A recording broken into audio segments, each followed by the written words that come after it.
Palm Sunday, just before 7:30 p.m., a call came in. Detective Hall picked up the phone. A patrol sergeant said to me, "Joe, you have 6 dead at 1080 Liberty Avenue."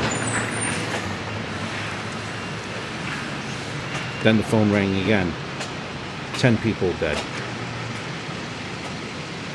Shocked. This is the side of the house as it looks now. You're looking La Naciona, which was a 2-family house. The bottom has since been converted to a store.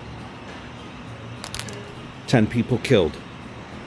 It is known as the Palm Sunday Massacre, East New York, or Brooklyn.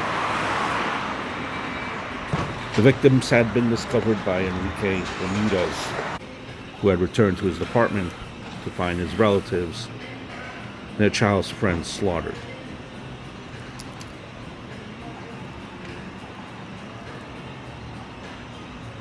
Inside, the victims were still dressed in their Sunday best, Palm Sunday, presumably after marking the holiday at church.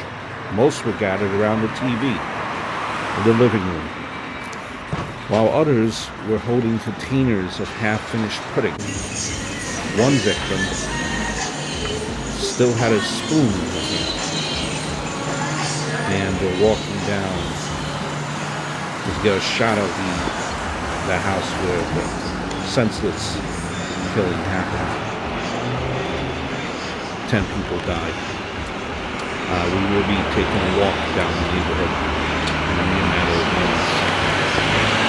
In the bedrooms, some of the children are. There was kids that were shot in the head, an officer said. Some of them had their eyes open, and those eyes will never forget, recalled the officer.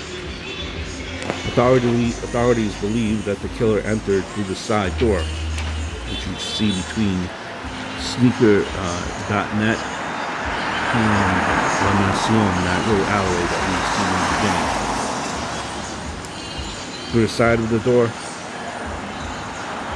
on the ground floor, with a .38 caliber gun in one hand and a .22 caliber pistol in the other. He moved his way through the kitchen before making his way to the parlor. And this is the composite, this is the drawing of what some of the detectives seen as they were walking in. A young child was left unharmed. He reached the third bedroom where he shot his first victim, 4-year-old Juan Lopez. The child was found in bed wearing blue jeans and a white shirt, punctured with a bullet wound. On the floor beneath the bed was a pool of blood. They believe that Juan was lifted into the bed after he was killed. In the next area, the living room, authorities said they have found 7 victims. Most were slumped on sofas around the coffee table adorned with porcelain figurines. The television was still on. That's the scene that you just had seen. Composite drawing. To Police Officer Hall, the scene looked like a wax museum, like it was staged. Among those victims was a 20-year-old Carmen Perez, who was 8 months pregnant.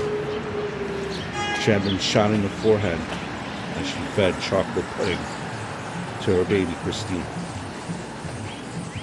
The child was found by her feet, alive and crying, when authorities had arrived. The other children, unfortunately, were not spared. Migdalia Perez, 14, Eddie Perez, 7, were found dead side by side on a sofa. Migdalia's 10-year-old friend, Maria Perez, was also killed. This is Mayor Koch coming out of the the residence and making a statement to the news. Next to the floral upholstered sofa was a 3-year-old Noel in a pool of his own blood. Across the room on a plastic-covered chair was Maria Sharp's body. Her eyes were wide open.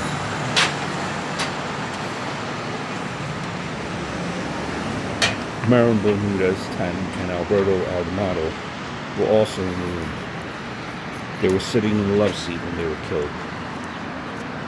And the next and last room, the master bedroom, Virginia Perez, the 24-year-old wife of the homeowner Enrique Bermudez, was found shot in her bed. On the floor beside her was his 14-year-old daughter from a previous marriage, Betsy Bermudez.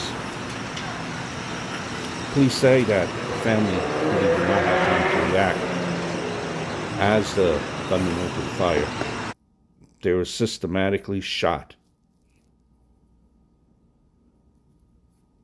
As more police descended onto the scene, the baby Christina was placed in the arms of Officer Joanne Jaff and rushed to a nearby Baptist Medical Center.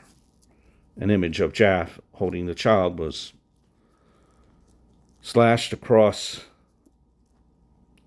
local newspapers. Dead Mayor Koch that visited the home later that day. He visited, and reporters noted how shaken he was. It's obviously a massacre, told the New York Times. There were 10 people killed, shot in the head.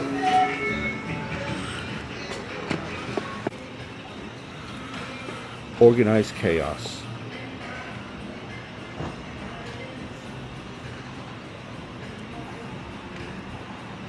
When homeowner Enrique Bermudez lost his wife and 2 children in the shooting, spoke to police, Christopher Thomas's name was mentioned. They learned that Bermudez dealt drugs to Thomas, who was known as an unsavory character in the neighborhood. He had the name Crisscross. Anyone who crossed him became violent with them. Bermudez was on parole for a 1976 conviction of selling cocaine. Wanted immunity in exchange for information he had on Thomas. And the authorities agreed. He mentioned that about $7,000 was owed to him in 800 feet, turn right by onto one Pitkin Avenue. Christopher Thomas.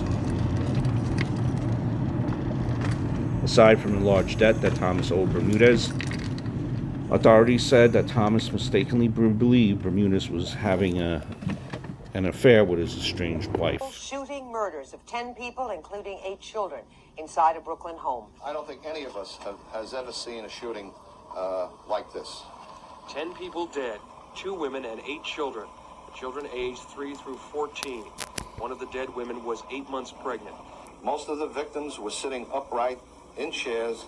In fact, one of them, I guess Mrs. Lopez, had in her hand a spoon and a can which looked like a pudding can with which she may have been feeding one of the children. Seen 3 people sitting on one couch, their heads back a little bit.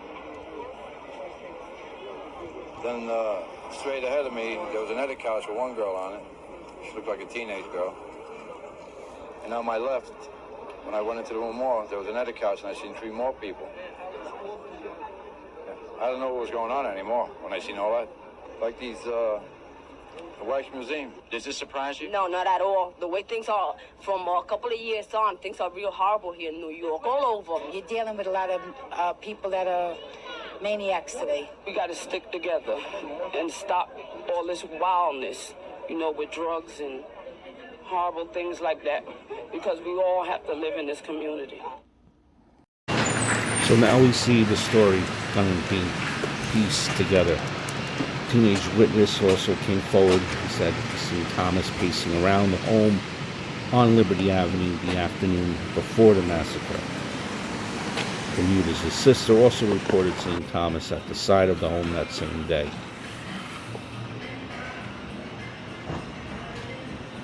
In 1970, Thomas served 3 years in prison for attempted murder. And in 1981, he was acquitted on a separate murder charge.